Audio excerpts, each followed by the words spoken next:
¿Alguna vez te has preguntado qué es lo que realmente sucede cuando el mundo duerme?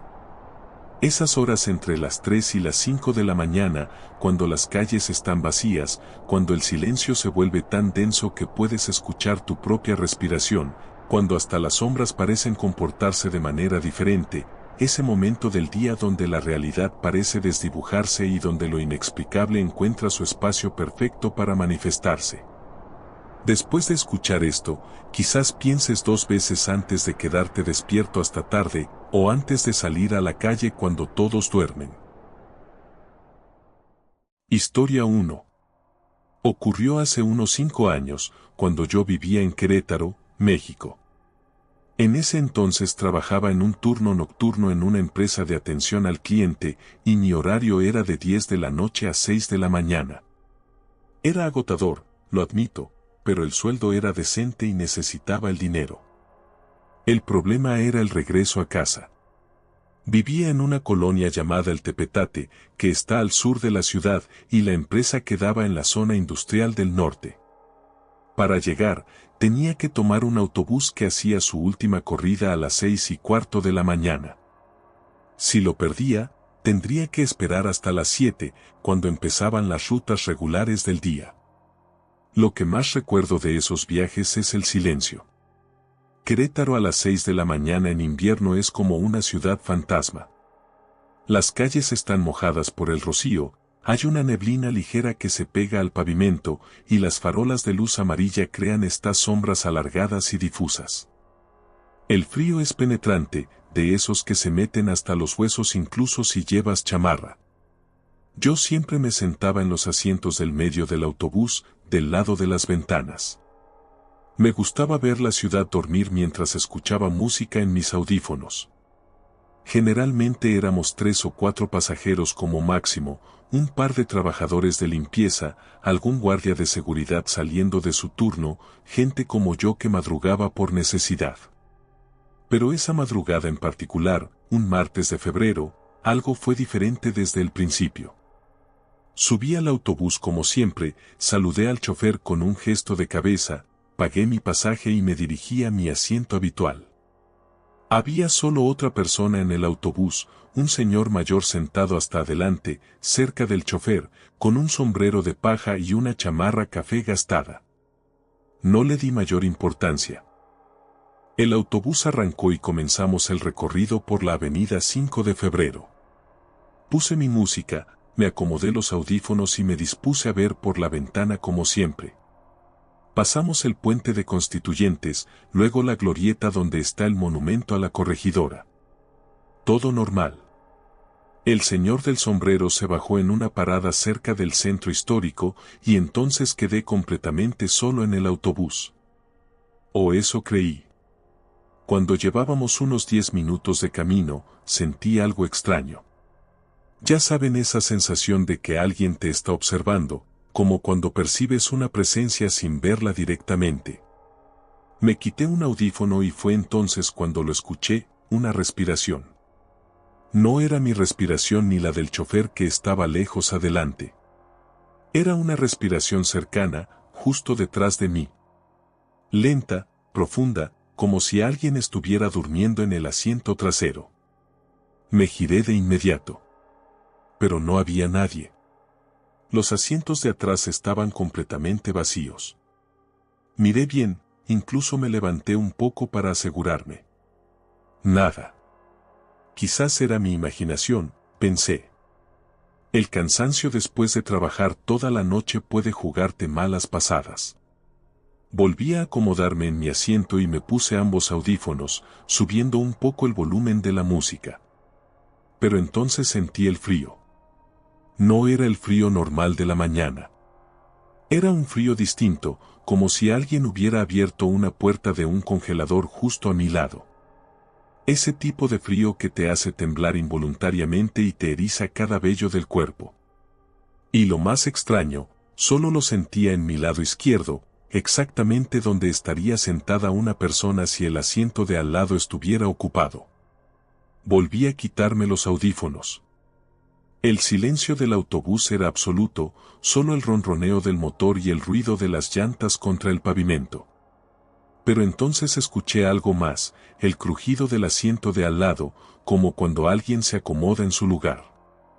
Ese sonido inconfundible del plástico y la espuma comprimiéndose bajo el peso de un cuerpo. Mi corazón empezó a latir más rápido. Miré hacia el asiento vacío junto a mí. No había nadie, pero podía sentir la presencia. Era tan real como sentir a tu hermano sentado a tu lado viendo televisión, o a tu madre al lado tuyo en el coche. Esa certeza absoluta de que no estás solo, aunque tus ojos te digan lo contrario. Decidí levantarme y moverme más adelante, cerca del chofer. No quería quedarme ahí atrás solo. Pero justo cuando estaba por pararme, sentí algo que me heló la sangre, una mano fría tocó mi hombro. No fue mi imaginación. No fue una corriente de aire. Sentí claramente 5 dedos presionando suavemente mi hombro izquierdo, como cuando alguien quiere llamar tu atención. La presión duró apenas 2 segundos, pero fue suficiente para que me paralizara completamente. Me giré bruscamente. El asiento seguía vacío, pero el frío era ahora insoportable. Mis dientes castañeteaban y podía ver mi propio aliento condensándose en el aire, como si estuviera dentro de un refrigerador. Y entonces lo vi, en la ventana empañada junto a mí, como si alguien hubiera pasado su dedo por el vidrio. Apareció un mensaje. 3 palabras escritas lentamente, con letra temblorosa: no estás solo. No lo pensé 2 veces. Tomé mi mochila, me levanté de un salto y casi corrí hacia el frente del autobús. El chofer me miró extrañado por el espejo retrovisor, pero no dije nada. ¿Cómo le explicas que sentiste una presencia invisible, que algo te tocó, que viste un mensaje aparecer en la ventana? Sonaba ridículo incluso en mi propia cabeza. Solo murmuré algo sobre el frío y me senté en los asientos de adelante, justo detrás del chofer. No volví a mirar hacia atrás durante el resto del trayecto. Pero podía sentirlo. Esa presencia seguía ahí, en los asientos del medio, exactamente donde yo había estado sentado. Y lo peor era que cada vez que el autobús pasaba bajo una farola y la luz entraba por las ventanas, podía ver en el reflejo del vidrio delantero una sombra sentada en mi antiguo lugar. Una silueta oscura, inmóvil, mirando hacia donde yo estaba ahora. El autobús continuó su ruta y finalmente llegamos a mi parada. Cuando me bajé, el sol ya estaba empezando a salir por el horizonte, tiñendo el cielo de tonos naranjas y rosados. La luz del día nunca me había parecido tan reconfortante. Caminé rápido hacia mi casa sin voltear atrás. Después de ese día, solicité cambio de turno en el trabajo. Ahora trabajo de día, y aunque me pagan un poco menos, duermo mucho mejor por las noches. Todavía tomo el transporte público, pero nunca me siento en los asientos del medio. Y cada vez que veo pasar ese autobús en la madrugada, no puedo evitar preguntarme cuántos pasajeros invisibles viajan en él cuando todos estamos dormidos. Historia 2. En Guadalajara, Jalisco, cuando estaba visitando a mi primo Daniel, hace aproximadamente 3 años, durante las vacaciones de Semana Santa, me ocurrió algo bastante extraño. Daniel vivía solo en un departamento pequeño pero cómodo en la colonia americana, cerca de la avenida Chapultepec. Me invitó a quedarme unos días con él porque sabía que yo quería conocer la ciudad. El departamento era típico de esa zona, segundo piso, un edificio de los años 80 con ventanas grandes, pisos de mosaico y esos techos altos que ya no se hacen. Tenía 2 habitaciones, una pequeña sala comedor, cocina y un baño. Daniel dormía en la habitación principal y me prestó la habitación más pequeña que usaba como oficina. Movimos algunas cajas, pusimos un colchón inflable en el suelo, y ahí estaba mi cuarto temporal. Durante el día, Guadalajara me parecía increíble. La comida, la gente, el clima, todo. Pero por las noches, ese departamento tenía algo que no me acababa de gustar.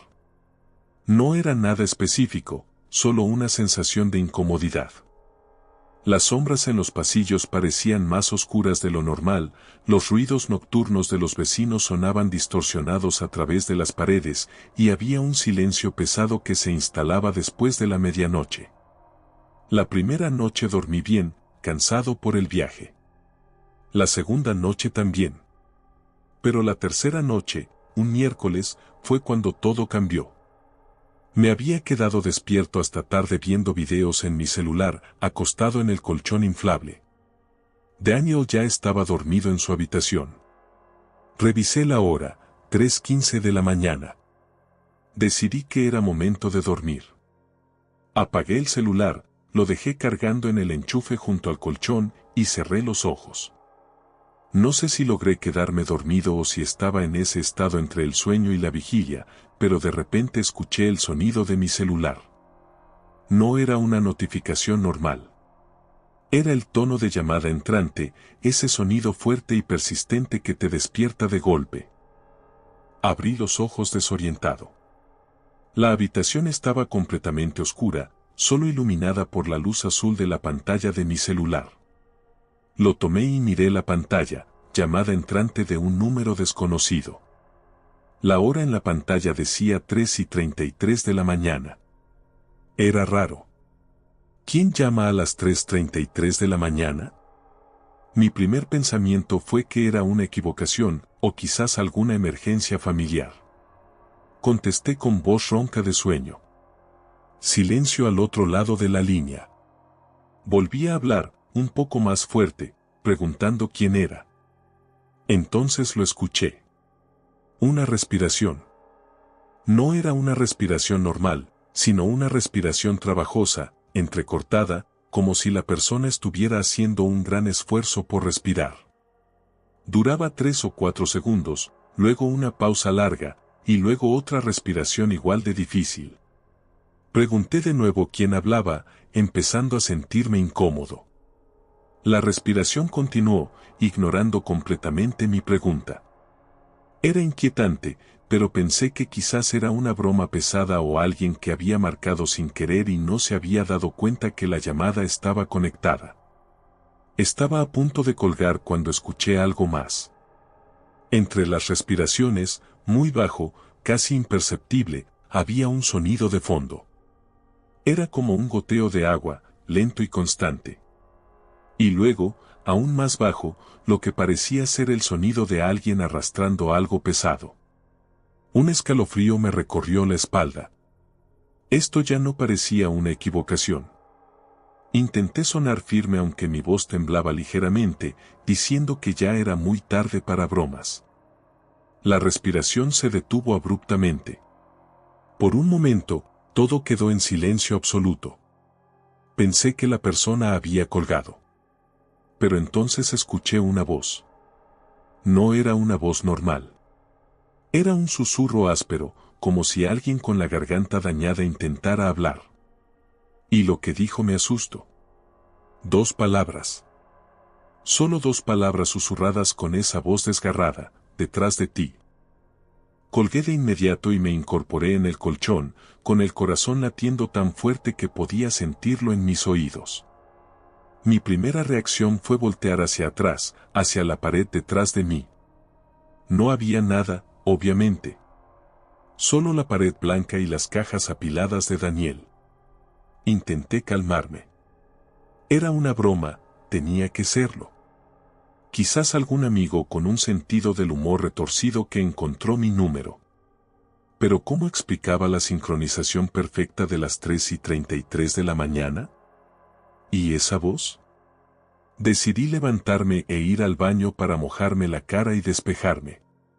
Salí de la habitación hacia el pequeño pasillo que conectaba con el baño. La luz de la calle entraba por la ventana de la sala, creando esas sombras alargadas típicas de la madrugada. Todo estaba en silencio. Podía escuchar los ronquidos suaves de Daniel desde su habitación. Entré al baño, encendí la luz y me mojé la cara con agua fría. Me miré en el espejo. Tenía ojeras pronunciadas y me veía pálido, asustado. Me dije a mí mismo que solo fue una llamada rara, que todo estaba bien. Pero cuando regresaba a mi habitación, mi celular volvió a sonar. Me detuve en seco en el pasillo. El sonido de la llamada entrante resonaba en el silencio de la madrugada como una alarma. Caminé lentamente de regreso a la habitación y miré la pantalla sin tocar el teléfono. Mismo número desconocido. Misma hora, 3:33 de la mañana. Pero eso era imposible. Habían pasado al menos 5 o 6 minutos desde la primera llamada. Ya deberían ser las 3:39 o 3:40. Sin embargo, el reloj del celular seguía marcando las 3:33. No quería contestar, pero algo en mí, una mezcla de miedo y curiosidad, me hizo tomar el teléfono. Esta vez no dije nada. Solo escuché. La misma respiración trabajosa. El mismo goteo de agua de fondo. Pero ahora había algo más, pasos. Pasos lentos, como si alguien caminara descalzo sobre un piso mojado. Cada paso producía ese sonido húmedo característico, como cuando pisas un charco. Y luego, la voz de nuevo. El mismo susurro áspero, pero esta vez más cercano, más claro. Las palabras llegaron como un soplo helado a través del teléfono: date vuelta. Algo me impulsó a hacerlo. Giré mi cabeza hacia la puerta de la habitación, que había dejado abierta. Y ahí, en el marco de la puerta, apenas visible en la oscuridad del pasillo, había una silueta. Era alta, delgada, y estaba completamente inmóvil. No podía distinguir características faciales porque estaba en contraluz, solo la forma general de un cuerpo humano.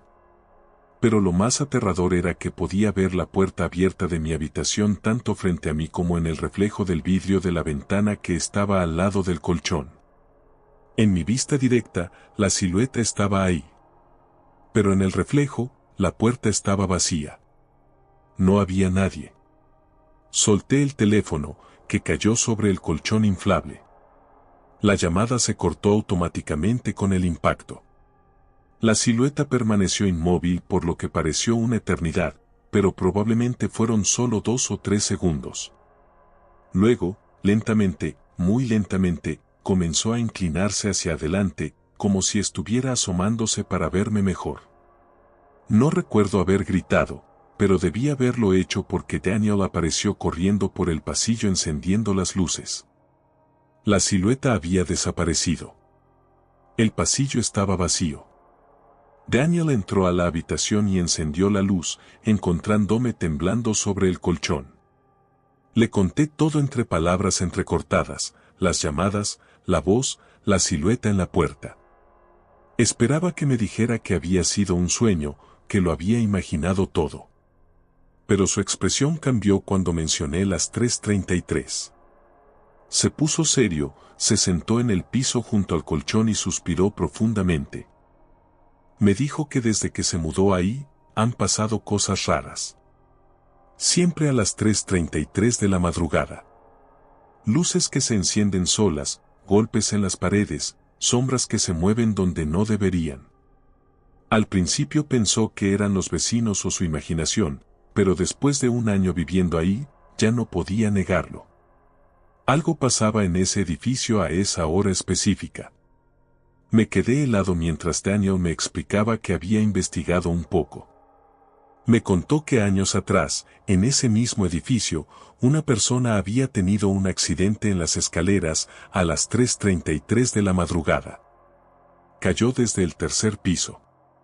Los vecinos más antiguos todavía recuerdan el incidente, pero nadie habla mucho de ello.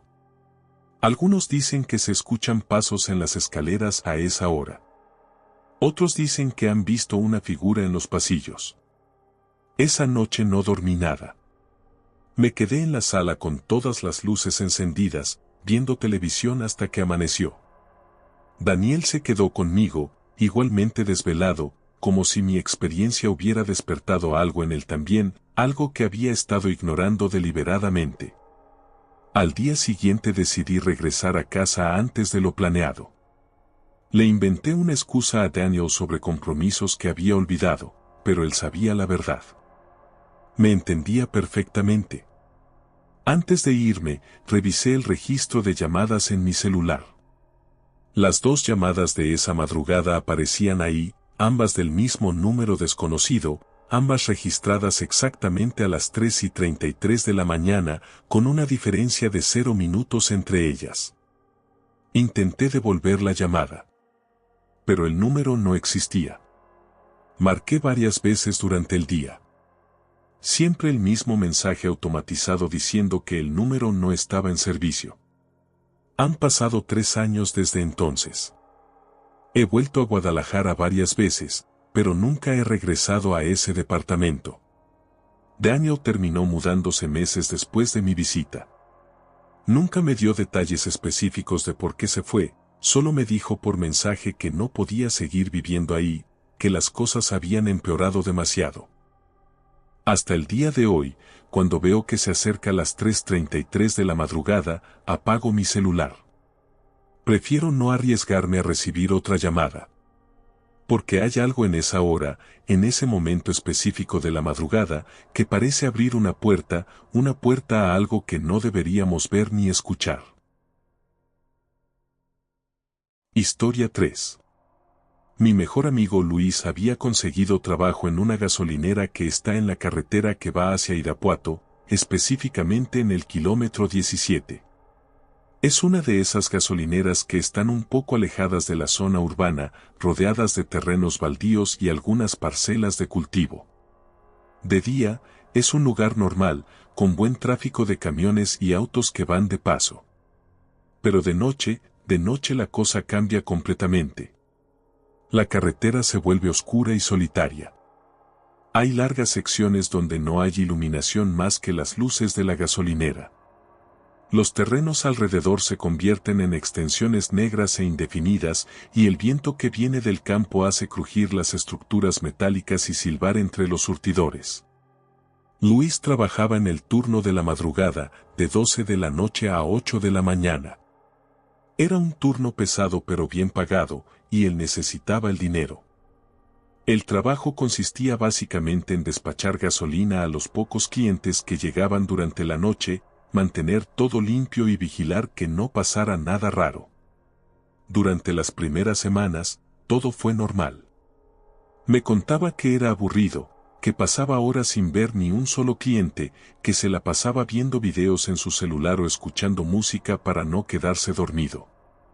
Pero un sábado, cuando llevaba como 2 meses en el trabajo, me llamó alrededor de las 4 de la tarde. Me dijo que necesitaba contarme algo, y su voz sonaba diferente, tensa, cansada, como si no hubiera dormido en días. Quedamos de vernos en un café del centro. Cuando llegué, Luis ya estaba ahí, con 2 tazas de café sobre la mesa. Se veía terrible, con ojeras marcadas, y había algo en su expresión que me preocupó de inmediato. Me senté frente a él y esperé a que comenzara a hablar. Me dijo que había sido la noche anterior, tipo 3 de la mañana. Estaba solo en la gasolinera, como era habitual a esa hora. No pasaba absolutamente nadie. Estaba en la tienda, sentado detrás del mostrador, jugando algo en su celular para matar el tiempo. Entonces escuchó un motor acercándose. Miró hacia afuera por las ventanas de la tienda y vio un auto deteniéndose en uno de los surtidores. Era un sedán viejo, de esos modelos de los años 90, color blanco pero con la pintura desgastada y manchada. Luis salió de la tienda para atender al cliente. Y cuando se acercó al auto, se dio cuenta de que las ventanas estaban empañadas, todas. No podía ver quién estaba adentro. El motor estaba encendido y podía escuchar el sonido del aire acondicionado funcionando, lo cual era raro porque esa noche no hacía calor. Tocó en la ventana del conductor para preguntar cuánto de gasolina quería. La ventana bajó lentamente. El conductor era un hombre de unos 50 años, pero su apariencia era perturbadora. Tenía la piel extremadamente pálida, casi grisácea, con ojeras profundas y oscuras. Estaba completamente inmóvil, con las manos en el volante, mirando al frente sin pestañear. Luis intentó sonar profesional a pesar de la incomodidad, preguntándole cuánto le ponía. El hombre no respondió inmediatamente. Se quedó así, congelado, por demasiado tiempo. Finalmente, sin mover la cabeza ni mirar a Luis, habló con una voz monótona, sin emoción alguna, pidiendo llenar el tanque. Luis asintió y se dirigió a la parte trasera del auto para abrir el tanque de gasolina. Pero cuando estaba por insertar la manguera, notó algo que le llamó la atención. El tanque estaba oxidado y sucio, como si el auto no hubiera sido lavado en años. Y había algo más, un olor. Un olor desagradable que salía del interior del auto, como de algo descompuesto. Terminó de llenar el tanque, fueron como 500 pesos. Regresó a la ventana del conductor para cobrar, y el hombre seguía en la misma posición exacta, sin moverse, mirando al frente como una estatua. Luis le dijo el total y esperó. El hombre metió la mano en el bolsillo de su chamarra y sacó un billete de 500 pesos. Pero cuando Luis lo tomó, sintió algo extraño. El billete estaba húmedo y frío, como si hubiera estado en un refrigerador. El hombre murmuró un agradecimiento con la misma voz monótona. Y luego agregó algo que hizo que Luis sintiera un escalofrío recorriéndole la espalda. Le dijo que no debería trabajar ahí tan tarde, que no era seguro. Luis preguntó a qué se refería, pero el hombre no respondió. Simplemente subió la ventana y, sin prisas, arrancó el auto. Luis lo vio alejarse por la carretera hacia Irapuato, las luces traseras volviéndose más pequeñas hasta desaparecer en la oscuridad. Regresó a la tienda, todavía procesando lo extraño del encuentro. Cuando puso el billete en la caja registradora, volvió a sentir lo raro que estaba. Lo examinó bajo la luz. Era un billete genuino, pero estaba manchado con algo oscuro en una esquina, como una mancha de humedad que no terminaba de secarse. Y el olor, ese mismo olor desagradable que había percibido del auto, ahora estaba impregnado en el billete. Decidió no darle más vueltas y siguió con su turno. Pero media hora después, alrededor de las 3:30 de la mañana, escuchó algo que lo inquietó. Pasos. Pasos lentos sobre el concreto de la gasolinera. Miró por la ventana pero no vio ningún auto. La gasolinera estaba completamente vacía. La carretera también lucía desierta en ambas direcciones. Sin embargo, los pasos continuaban, caminando alrededor de los surtidores. Incluso podía escuchar el sonido de alguien arrastrando los pies, ese roce característico de suelas contra el pavimento. Luis salió de la tienda, tomando una linterna. La noche estaba tranquila, solo el sonido del viento y los grillos en los terrenos cercanos. Alumbró alrededor de los surtidores. Nada. Los pasos seguían sonando, ahora desde el otro lado de la gasolinera, cerca de los baños. Gritó preguntando si había alguien ahí, intentando sonar valiente aunque su voz temblaba ligeramente. Los pasos se detuvieron abruptamente. Silencio total.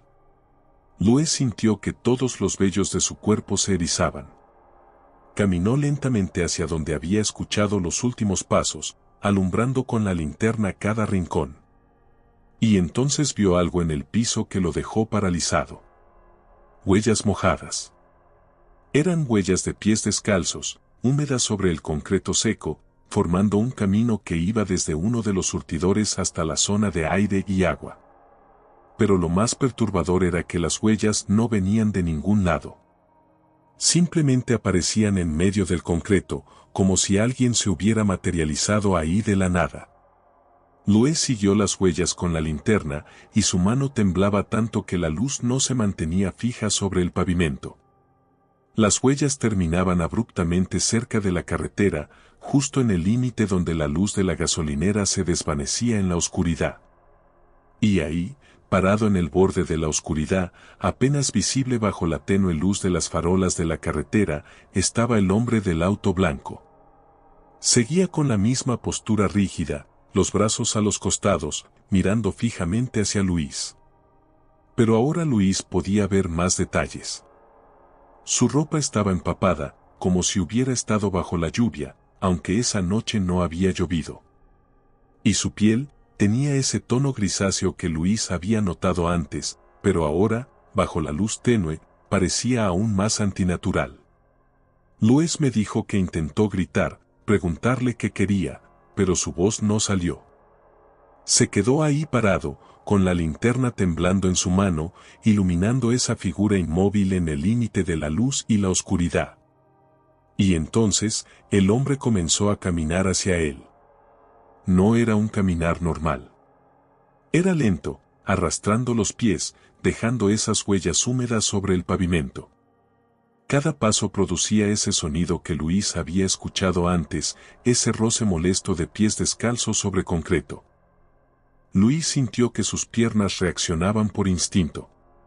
Retrocedió hacia la tienda, sin dar la espalda a esa figura que avanzaba lentamente. Su corazón latía tan fuerte que sentía que iba a explotar. Cada paso del hombre resonaba en sus oídos como un tambor. Cada vez más cerca. Llegó a la puerta de la tienda y prácticamente se lanzó adentro, cerrando de un golpe. Sus manos temblaban tanto que apenas pudo echar el seguro. Miró por la ventana y el hombre seguía ahí, ahora parado frente a los surtidores, a unos 10 metros de distancia. Inmóvil de nuevo. Observando. Luis se quedó ahí, pegado a la puerta, respirando agitadamente, sin poder apartar la mirada de esa figura. Los minutos pasaban y el hombre no se movía. Solo estaba ahí, de pie, con el agua goteando de su ropa formando un charco a sus pies.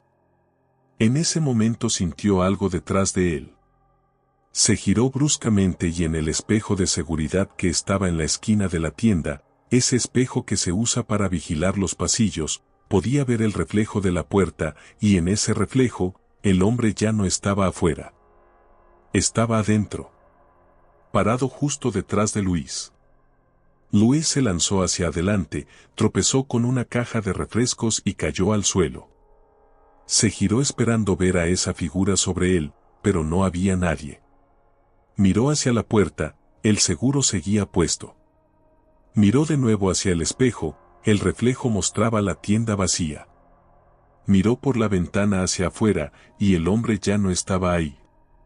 Pasó las siguientes 4 horas encerrado en el baño de la tienda, con todas las luces encendidas, con su celular en la mano listo para llamar a emergencias, aunque no sabía qué les diría. ¿Qué había un hombre mojado parado afuera que aparecía y desaparecía? ¿Qué había visto su reflejo donde no debería estar?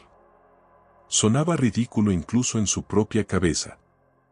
Esperó hasta que empezó a amanecer, hasta que la luz del sol comenzó a teñir el cielo de colores claros. Solo entonces se atrevió a salir del baño. Miró por la ventana de la tienda. El hombre ya no estaba. Los surtidores estaban vacíos. El charco de agua que había visto, también había desaparecido. Pero las huellas mojadas seguían ahí, formando ese camino inexplicable desde ningún lugar hasta el borde de la carretera. Luis salió de la tienda cuando llegó su reemplazo del turno de la mañana, un señor mayor que llevaba años trabajando ahí. Luis estaba tan alterado que le preguntó directamente al señor si alguna vez había visto algo raro en la gasolinera durante la noche. El hombre lo miró con una expresión extraña, una mezcla de comprensión y resignación, y solo le dijo que había razones por las que nadie duraba mucho en el turno nocturno. No le dio más detalles. No le explicó nada. Solo le palmeó el hombro y entró a la tienda como si fuera un día normal. Esa fue la última noche que Luis trabajó ahí. Renunció ese mismo día, sin dar aviso previo, sin importarle perder el dinero que necesitaba. Me dijo que prefería buscar otro trabajo, cualquier cosa, pero que no podía volver a esa gasolinera de noche. No después de lo que vio. No después de sentir esa presencia tan cerca. Han pasado casi 2 años desde que Luis renunció a ese trabajo. Algunas veces, cuando pasamos cerca de esa gasolinera en el camino a Irapuato, ninguno de los dos dice nada, pero ambos miramos hacia ella. Las luces siguen encendidas cada noche, los surtidores siguen funcionando, y siempre hay alguien nuevo trabajando el turno de la madrugada. Empleados que llegan con la necesidad de un trabajo nocturno bien pagado, sin saber lo que les espera cuando el reloj marca las 3 de la mañana y la carretera se vuelve un lugar completamente diferente. La madrugada no es solo un horario. Es un momento donde las reglas de la realidad parecen flexibles, donde lo imposible encuentra su espacio, donde las sombras son más densas y los silencios más profundos. Es ese tiempo entre la noche y el día donde algo, diferente, puede manifestarse. Hay cosas ahí afuera, presencias, entidades, llamémoslas como queramos, que existen en esos espacios que preferimos ignorar. Así que la próxima vez que tengas que estar despierto en esas horas oscuras, cuando el mundo duerme y tú eres el único despierto, presta atención a los sonidos que no deberían estar ahí, a las sombras que se mueven solas, a esa sensación de que alguien te observa desde un lugar que no puedes ver.